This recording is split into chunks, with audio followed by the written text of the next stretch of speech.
Welcome to Shorty SuperCoach and welcome to the weekend preview. And what can we really say at the moment? There's not too much to report, to be honest. Fife returns, Hearn did not, so a couple of little bits and pieces there that'll affect a few, but otherwise there isn't a great deal to discuss. I mean, we're closing into the latter stages of the season. Most people have probably had enough if your team hasn't gone as well. Others will be trying to salvage something. Others will be having a really good season. And then most of us will be looking forward to some finals campaigns against our mates in the league. For me, at the moment, I'm firmly focused on SuperCoach draft. I think the work's been done for my SuperCoach Classic team. What will be, will be. I've got 2 trades left. I've got a full team with everyone playing. Obviously, Hearn's out, so Answorth will come in. Just give me a 70, Noah. That's all I ask. Otherwise, I've got players all on the field that I expect 100 plus from. And, at this stage of the season, you're always hoping for 2,500 or more.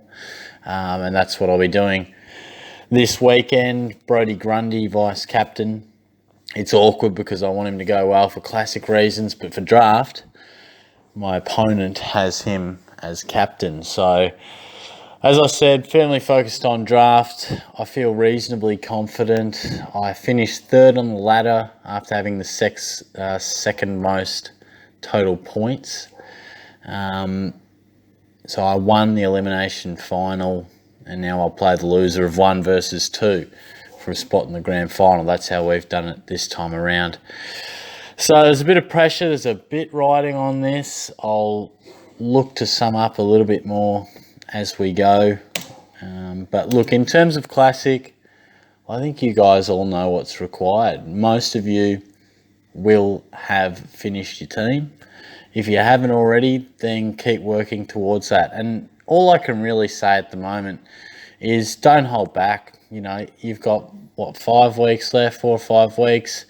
If you've got 3 or 4 trades or something and you want to upgrade or you need to upgrade, just do it.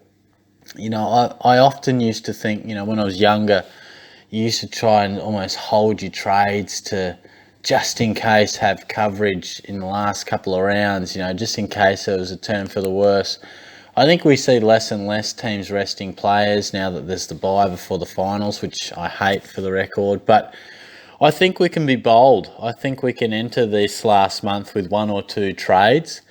And if it comes unstuck, then hopefully we've got some bench coverage. But I think we can back ourselves in to go pretty hard.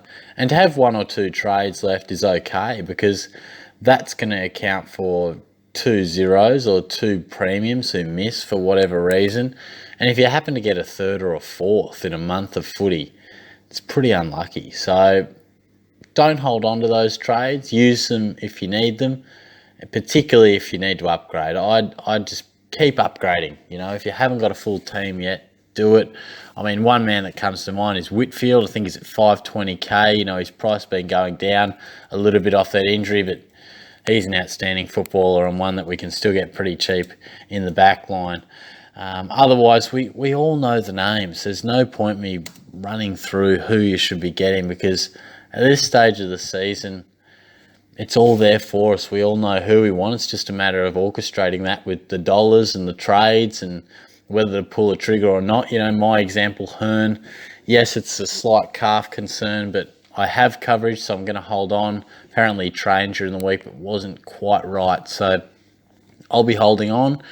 If he was a 2-weeker, I think, or 2 weeks from now, I think I'd be getting rid of him. So it's a horses for courses, but hopefully you have reasonable coverage and can use those trades purely for emergency.